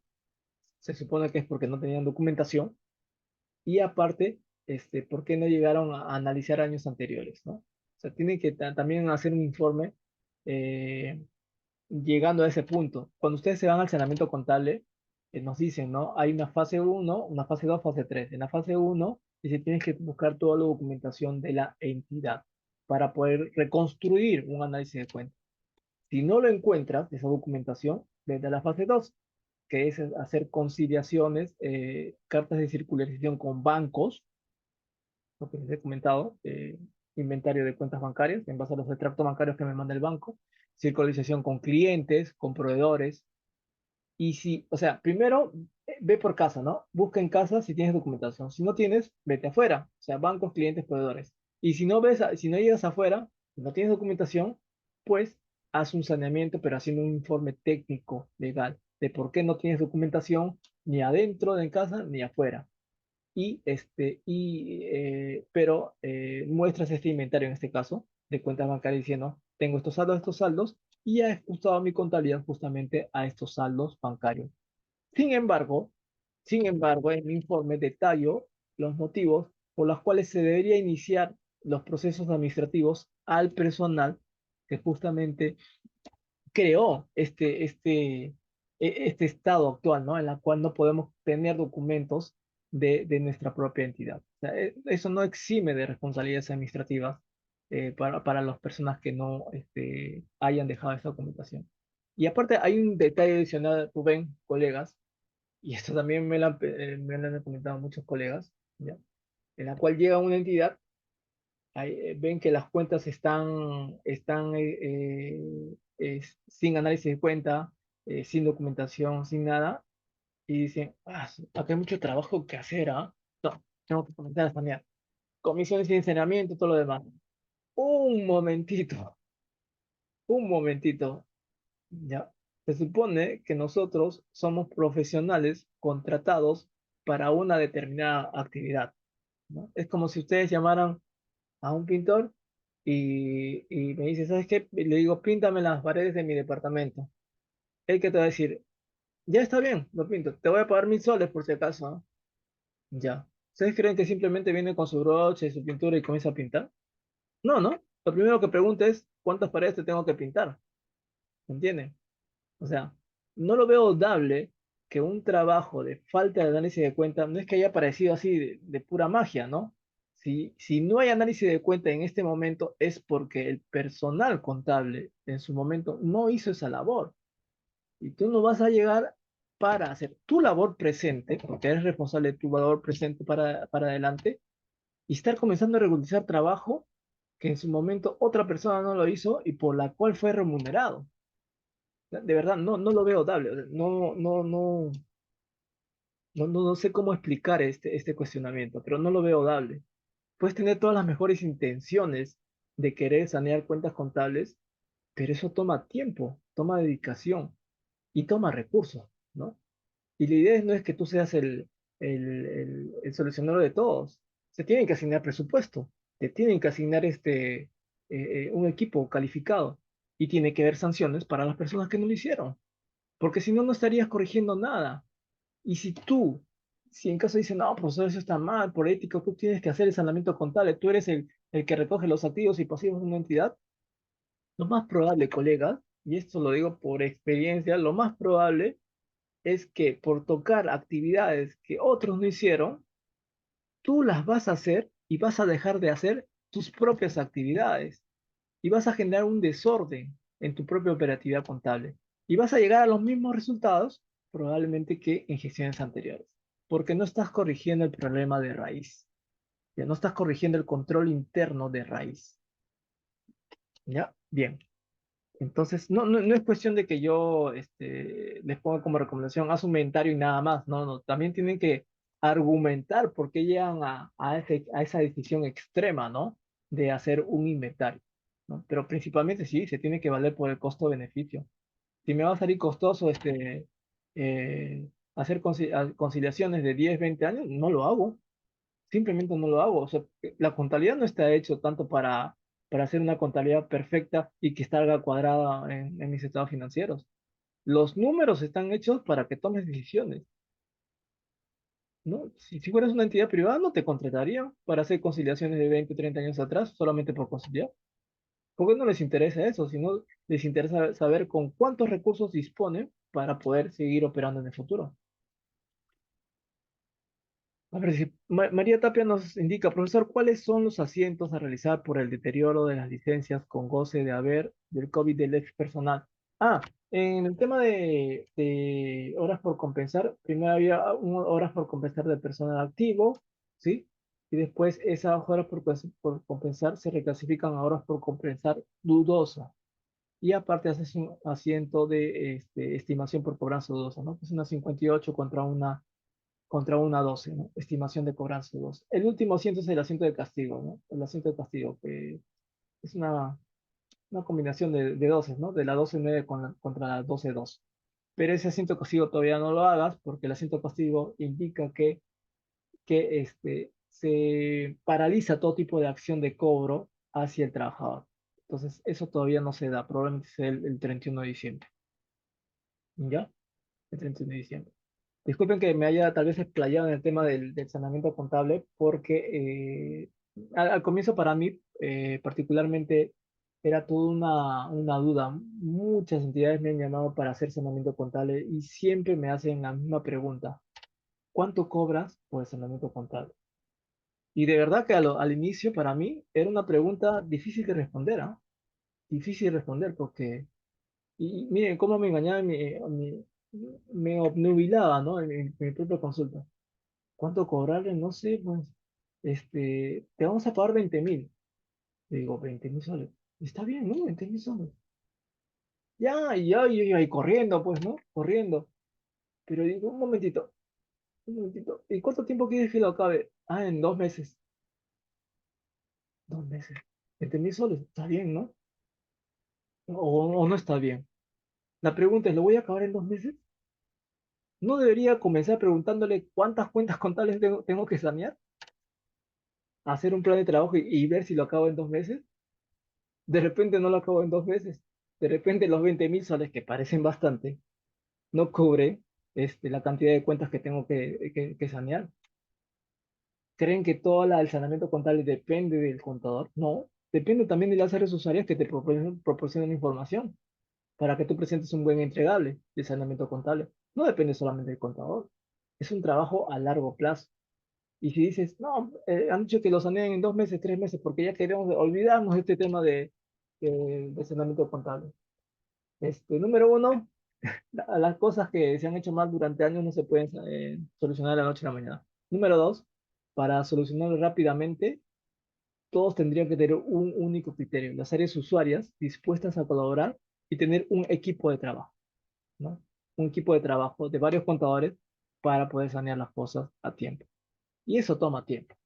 Los 20.000 soles alcanza para 2 meses, para mi equipo de trabajo, probablemente no, probablemente no. Entonces, aprendí que la pregunta correcta es, ¿qué quieres que te sanee?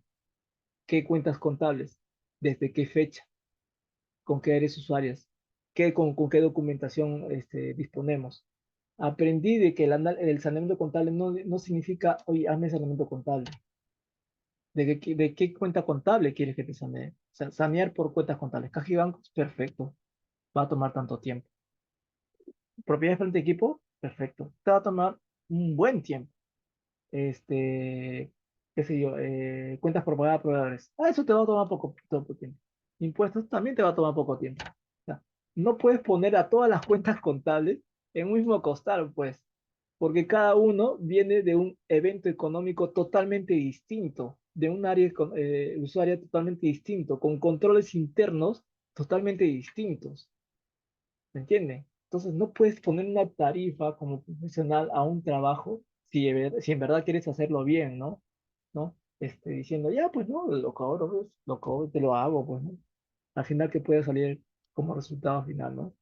Entonces, mucho cuidado con el tema de saneamiento contable. Pienso que lo más dable es sanear por cuentas contables, por etapas, ¿no?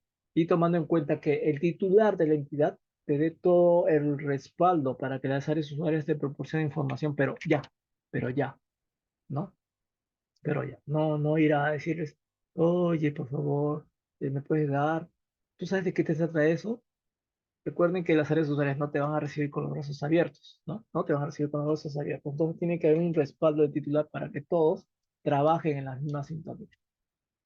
Bien, colegas, hasta acá tienen alguna consulta adicional respecto, no sé, saneamiento contable, los actos preparatorios del cierre contable o algo que no les haya quedado claro, tal vez. Ujú. Y esta es la parte, creo que ya corresponde, la siguiente parte es las normas para la preparación en sí, ¿no? Ya las normas para la preparación, colegas, que ya lo voy a ver en una siguiente clase, es doctrina. La anterior parte que hemos visto es técnica. Esta parte es doctrina. Y para aprender esta parte de la doctrina, se tiene que estudiar el marco conceptual, al revés y al derecho, ¿no? El marco conceptual. Y también combinarlas con las NICS SP, ¿no? Con las NICS SP. Es parte doctrinal. Pero para entender las NICS SP tienen que leer el marco conceptual. Y cuando lean el marco conceptual, probablemente no entiendan todo el marco conceptual. Y a pesar de eso, si estudian las MIX SP, tampoco no van a entender las MIX SP en su totalidad. Ni yo las entiendo, creo que nadie las puede entender. Es un proceso de toda la vida. Acá no se trata tanto de memorizarse o aprenderse las MIX SP al revés y al derecho, y sacar un certificado y salir aprobado. No se trata de eso. Se trata de especializarse en determinados hechos económicos. Yo conozco colegas que han sido integradores, han sido contadores generales de entidades públicas y que pueden saber de manera general las NICs, pero se especializan en determinadas NICs. Tengo colegas que se especializan en proyectos de inversión, netamente en proyectos de inversión, NICs CP17, otros en multas por cobrar, ¿no? O sea, se especializan en determinadas cuentas contables e incluso en determinadas subdivisionarias contables. ¿sí? Es una especialización y no es algo fácil, ¿ah? No es que te bajes de, como digo, no es que te bajes de la ciudad estándar, proceses, debe con haber y te salga el saldo, el saldo contable o el análisis de cuenta de dar cuenta contable, ¿no? No, no, es un trabajo mucho mayor. Pero el punto de partida para especializarse justamente es justamente el marco conceptual y las normas intereses de contabilidad, sino acá como dice, ¿no? Marco contable para la preparación, ¿qué es? Conforme a la implementación progresiva de las NICs, y en tanto la DGCP establezca la regulación para la adopción plena, las entidades deben preparar los estados financieros en base a los PCGA. Ya, ahorita como que estamos en un proceso de transición, ¿no? Los PCGA básicamente se construyen sobre el principio de devengado, devengado. ¿Ya? Y las NICs SP es un poco más avanzado, ¿no? Pero sus bases siguen siendo sobre las bases de Vengado. Muchas veces escucho a colegas decir, ¿por qué hiciste este asiento contable? No sé, una multa, ¿por qué lo registraste como cuenta por cobrar? Ah, utilicé la base de Vengado. Quien te diga, he hecho un registro sobre la base de Vengado, probablemente te esté engañando. Probablemente. Porque hablar de esa palabrita del de Vengado es como, no sé, o sea, la literatura detrás de esa pequeña palabrita son cientos de hojas, el estudio de cientos de hojas, para tener claro qué cosas es un devengado. No es solamente ese tipo de concepto que te dicen, el devengado es el reconocimiento de las operaciones, cuántas de estas ocurren, ¿no? Al margen de que estas hayan sido cobradas o pagadas. Eso está bien para el primer año de contabilidad, ¿no? De contabilidad en la universidad. Pero en la vida real, el principio de devengado es todo un universo de historias, de casos prácticos, de teoría, ¿ya? Bien, si no hay más consultas, colegas, espero les haya gustado la sesión del día de hoy y ya seguramente les estaré haciendo la invitación para la otra semana para la siguiente sesión referente a las normas para la preparación de la información financiera. Ya, agradezco a todos por su participación y que tengan muy buenas noches.